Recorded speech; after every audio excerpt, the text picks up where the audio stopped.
Hi అండి అందరికీ. ఈరోజు వీడియోలో అయితే మీకు ముల్లంగి అనేది మసాలా గ్రేవీ కర్రీ ఎలా చేయాలి అనేది చూపిస్తాను. ఇది చాలా బాగుంటుంది. చపాతీలోకి వేడి వేడి అన్నం లేకైనా చాలా రుచిగా ఉంటుందని ఇది ఎక్కువగా మనము సాంబార్ చేసుకుంటాం దీంతో ముల్లంగితో, అలాగే చట్నీ కూడా చేసుకుంటాము. ఎక్కువగా ఈ చట్నీ కానీ సాంబార్ కానీ ఎక్కువగా చేసుకుంటాము ఈ ముల్లంగితో. ఇట్లా గ్రేవీ అనేది తక్కువగానే చేసుకుంటాం, కానీ ట్రై చేసి చూడండి. ఈ విధంగా చాలా బాగుంటుంది. ఈ బాగా చపాతీలోకి కానీ రైస్లోకి కానీ చాలా బాగుంటుంది. ఇప్పుడు చూడండి నేను ఎలా తయారు చేసేది మీ వీడియోలో అయితే చూసేయండి. నచ్చిన వాళ్ళు ఎవరైనా ఉంటే ఈ విధంగా ట్రై చేయండి, చాలా బాగుంటుంది. అందులో ఇది తినడం కూడా హెల్త్కి అనేది చాలా మంచిదండి. ఎవరైనా కిడ్నీలో స్టోన్స్ ఉన్న వాళ్ళైతే ఇలా చేసుకొని తినండి, చాలా బాగుంటుంది. ఎక్కువగా ఇది మనం జ్యూస్ అయినా కొట్టుకొని తాగొచ్చండి. మనం కిడ్నీలో రాళ్ళున్నా చాలా తొందరగా పడిపోతే అంత బాగుంటుంది. ఇప్పుడు చూడండి వీటికి కావాల్సినవి ముల్లంగి నేను పైన తొక్కు తీసేసుకొని సన్నగా కట్ చేసి పెట్టుకోవాలి. అందులో ఒక టమోటాలు 2, ఒక మీడియం సైజ్ ఆనియన్, 3 పచ్చిమిర్చి ఇవన్నీ తీసుకొని ఒక ప్లేట్లోకి అయితే పక్కన పెట్టుకోవాలి. ఇప్పుడు ఇందులో మనం స్టవ్ వెలిగించి కడాయి పైన పల్లీలు అయితే వేసుకోవాలి 3 స్పూన్లు. ఇవి పల్లీలు కాస్త బాగా వేగనివ్వాలని చూడండి. ఆ కలర్ అయితే బాగా వేయించుకోవాలి. వేయించుకునేటప్పుడు కొంచెం మీడియంలో పెట్టేసుకోవాలండి. మంట ఎక్కువ పెట్టుకోకూడదు, మాడిపోతాయి అట్లా. అందుకనేసి కొంచెం మీడియంలో పెట్టుకొని మనం వేయించుకోవాలి. ఇవి ఎక్కువ మంట పెట్టిన అవి పైనే కాస్త ఏగినట్టు అనిపిస్తాయి, లోపల మనకు పచ్చిగా ఉంటాయి. అందుకని కొంచెం మీడియంలో పెట్టేసుకుంటే బాగా లోపల కూడా చాలా బాగా ఎగుతాయండి ఇట్లా పల్లీలు అనేటివి. ఇప్పుడు అదే కడాయిలో మళ్ళీ ఒక 3 స్పూన్లు అయితే ధనియాలు అయితే వేసుకుందాం. ఒక చిన్నది మసాలా చెక్క 2 లేదా 3 లవంగాలు వేసుకొని ఇవి కూడా కొంచెం బాగా వేయించుకుందామండి. ఇవి కొంచెం బాగా వేగిన తర్వాత 2 స్పూన్లు తెల్ల నువ్వులు అయితే వేసుకుందాము. ఇట్లా ఈ తెల్ల నువ్వులు వేసుకునే తర్వాత ఇవి కొంచెం తెల్ల నువ్వులు కొంచెం చిటపట అనేదాకా ఎగనివ్విచ్చి తర్వాత స్టవ్ ఆఫ్ చేసుకోండి. ఇందులోనే ఈ ఎండు కొబ్బరి కూడా వేసుకోండి. మీరు ఎండు కొబ్బరి ఇట్లా వేయించుకోపోయినా పర్వాలేదు, తర్వాత మిక్సీకైనా వేసుకోవచ్చు. ఇట్లా ఎండు కొబ్బరి కొద్దిగా వేసుకొని ఇట్లా ఒక 2 నిమిషాలు అలాగా ఇట్లా బాగా వేయించుకోండి చాలు. చూడండి అట్లా ఆ విధంగా మనము వేయించి కానీ ఏ కూర చేసేటప్పుడు కంపల్సరీగా ఇట్లా ఈ మసాలా వేయించుకొని అప్పటికప్పుడు ఈ అనేది గ్రేవీలో అంటే కర్రీలో ఇట్లా వేసుకోండి. అప్పుడు కూర మనకు చాలా రుచిగా ఉంటుందండి. ఇట్లా ఏ కర్రీ మనం చేసేటప్పుడైనా కానీ ఇట్లా పల్లీలు, ధనియాలు, తెల్ల నువ్వులు, కొంచెం కొబ్బరి ఇట్లా వేయించుకొని వేసుకొని కూర అనేది చాలా రుచిగా ఉంటుంది. ఇప్పుడు మనము మళ్ళీ అదే కడాయిలో ఒక 4 స్పూన్ల ఆయిల్ అయితే వేసుకుందాము. ఆయిల్ అనేది కొంచెం బాగా వేడెక్కిన తర్వాత 1 స్పూన్ పోపు దినుసులు వేసుకోవాలి. ఈ పోపు దినుసులు అనేవి కొంచెం బాగా వేగిన తర్వాతనే మనము మిగతాటి అనేటివి వేసుకోవాలి. ఇక చూడండి పచ్చిమిర్చి వేసుకోవాలి, అలాగే కరివేపాకు వేసుకొని ఇవి కొంచెం బాగా ఫ్రై చేసుకోవాలి.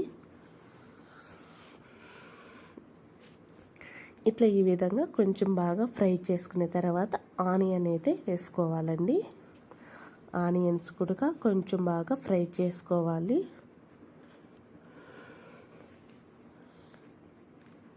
చూడండి ఇట్లా ఈ విధంగా ఆనియన్స్ కొంచెం బాగా ఫ్రై అయిన తర్వాత ఇందులో మనము 1 స్పూన్ అయితే అల్లం పేస్ట్ అయితే వేసుకుందాము. బాగా ఫ్రెష్గా దంచుకునే కానీ రోడ్లు ఉంటే రోడ్లో దంచుకోవచ్చు, మిక్సీకైనా వేసుకోవచ్చు. ఇట్లా ఫ్రెష్గా ఉండేది వేసుకోండి. కొంచెం అల్లం పేస్ట్ అనేది పచ్చి వాసన పోయిందాక వేగనివ్వాలండి. ఇట్లా వేగిన తర్వాత టమోటా అయితే తీసుకుందాం. బాగా ఎర్రగా ఉండే టమోటాలు 2 తీసుకొని బాగా ఎర్రగా ఉండేటి తీసుకొని ఇట్లా బాగా టమోటా అనేది ఆయిల్లో బాగా మగ్గనివ్వాలి. ఇప్పుడు ఇందులో 1 స్పూను పసుపు వేసుకుందామండి. అలాగే కొద్దిగా కల్లుప్పు కూడా వేసుకోవాలి. మీరు కల్లుప్పు లేకుంటే సాల్ట్ అయినా వేసుకోండి. ఇట్లా కల్లుప్పు వేసుకోవచ్చు, సాల్ట్ అయినా వేసుకోవచ్చు, ఏదైనా ఒకటే. ఇప్పుడు బాగా మిక్స్ చేసి కలుపుకోవాలండి.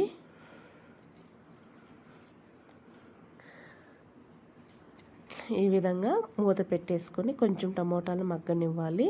ఇప్పుడు ఇందులోకి మనం మసాలా గ్రైండ్ చేసుకుందాము. ఒక చిన్న మిక్సీ జార్ తీసుకొని అందులో మనం వేయించి పెట్టుకున్న పల్లీలు, ధనియాలు ఇవన్నీ ఒక మిక్సీ జార్లో అయితే వేసుకోవాలి.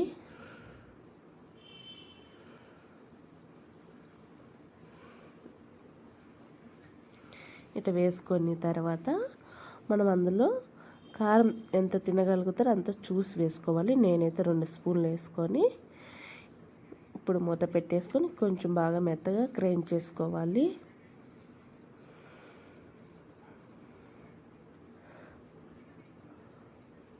చూడండి, ఆ విధంగా అయితే గ్రైండ్ చేసుకోవాలి. అందులో వెల్లుల్లిపాయలు ఒక 6 కానీ 7 కానీ వేసుకొని మళ్ళీ ఒకసారి గ్రైండ్ చేసుకొని ఈ విధంగా అయితే మెత్తగా గ్రైండ్ చేసుకోవాలి. పక్కన పెట్టేసుకొని ఇప్పుడు మనము కడాయి ఉండే మూత తీసేసుకొని టమోటాలు ఇట్లా మగ్గినాయో లేదో చూసుకోవాలి. ఇట్లా ఒకసారి బాగా మళ్ళీ మిక్స్ చేసుకొని కలుపుకోవాలండి. చూడండి, టమోటాలు అయితే కాస్త బాగా మగ్గినాయి, అంటే మెత్తంగా ఉడికినాయి. ఉడికినప్పుడు ఇవి వేసుకోవాలి మనము ముల్లంగి అనేటి. ఇప్పుడు ముల్లంగి వేసుకొని మళ్ళీ ఒకసారి బాగా కలుపుకోవాలి. ఈ విధంగా అంతా బాగా కలిసేలాగా కలుపుకోవాలి. ఇప్పుడు ఈ ముల్లంగి కూడా ఆయిల్లో కొంచెం బాగా మగ్గనివ్వాలి. ఇప్పుడు మూత పెట్టేసుకోండి.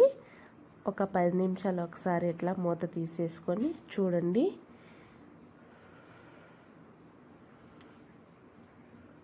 చూడండి, అట్లా మనము ఒక 5 నిమిషాలు కానీ 10 నిమిషాలు కానీ మూత తీసేసి చూడాలి, లేదంటే అడుగంటుతుంది. అట్లా మధ్యలో చూసి వేసుకోవాలి. ఇప్పుడైతే కొంచెం మగ్గిన తర్వాత ముల్లంగి అనేది లైట్గా కొంచెం మగ్గిన తర్వాత ఇప్పుడు మనం మసాలా పౌడర్ అనేది వేసుకోవాలి. అది కొంచెం మరీ ఎక్కువ వేసుకోకుండా కొంచెం చూసి వేసుకోండి. అదే కారం మనము బట్టి ఎంత తినగలుగుతారో అంత చూసి వేసుకోవాలి. అందుకు నేనైతే ఇట్లా 2 స్పూన్లు అయితే 3 స్పూన్లు కానీ వేసుకుంటాను. చూసి తర్వాత కావాలంటే మళ్ళీ వేసుకోవచ్చు. ఇప్పుడు ఈ పౌడర్ అనేది మసాలా పౌడర్ అంతా వేసినాక ఒకసారి బాగా మిక్స్ చేసి తర్వాత మూత పెట్టేసి మళ్ళీ ఒకసారి 5 నిమిషాలు ఇట్లా మూత తీసేసి మళ్ళీ ఒకసారి బాగా మిక్స్ చేసి కలుపుకోవాలండి. ఎందుకంటే కాస్త మనకు ఆయిల్ అనేది కొంచెం పైకి వస్తుంది ఇట్లా మనము ఆయిల్ ఇట్లా బాగా మగ్గనిస్తే. ఇప్పుడు ఇందులో 1 గ్లాస్ వాటర్ పోసుకోవాలి. ఎక్కువ వాటర్ పోసుకోవద్దు. ఇట్లా 1 గ్లాస్ వాటర్ పోసుకొని ఇప్పుడు బాగా మిక్స్ చేసి కలుపుకోండి. గ్రేవీ అనేది కొంచెం చిక్కగానే ఉండాలి, మరి పతలాగా ఉంటే బాగుండదు. ఇట్లా ఈ విధంగా అయితే మనం మూత పెట్టేసుకొని ఇంకా ఇందులో మీరు ఉప్పు అంటే రుచికి మీ కారము ఇంకా సాల్ట్ సరిపోకుంటే మళ్ళా చూసి వేసుకోండి. ఇప్పుడు చూడండి, ఇప్పుడు ఆయిల్ అంతా ఇట్లా మనకు పైకి వచ్చింది కదా, అట్లా ఆ విధంగా ఉండాలి గ్రేవీ అనేది. చూడండి, ఇట్లా ఈ విధంగా అయితే ఉంది. మరి ఇట్లా కొంచెం చిక్కగా ఉంటే రైస్లోకి చపాతీలోకి అయితే చాలా బాగుంటుంది. ముల్లంగి కూడా చూడండి ఎంత బాగా ఉడికిందో, ఆ విధంగా ఉండాలి. ఇంకా మీరు అన్నీ చూడండి, ఇట్లా ఉప్పు సరిపోయిందో లేదో కారం సరిపోయిందో లేదో చూసి వేసుకోండి. మళ్ళీ అంతా అయిపోయినాక అడ్జస్ట్ చేసుకునే తర్వాత లాస్ట్లో కొంచెం కొత్తిమీర అయితే వేసుకోవాలండి. కొత్తిమీర వేసుకొని ఒకసారి బాగా మిక్స్ చేయండి. ఇంకా అంతేనండి, ముల్లంగి అనేది టమోటా కర్రీ అనేది చాలా బాగుంటుంది. ఈ విధంగా ఒకసారి ట్రై చేసి చూడండి, తప్పకుండా మీకు కూడా ఇలా నచ్చుతుంది. మీరు చేసి తర్వాత నాకు కామెంట్ చేయండి, ఓకేనా? ఈ వీడియో కనుక మీకు నచ్చినట్లయితే లైక్ చేసి షేర్ చేసి సబ్స్క్రైబ్ చేసుకోండి ఫ్రెండ్స్, ఓకేనా? ప్లీజ్.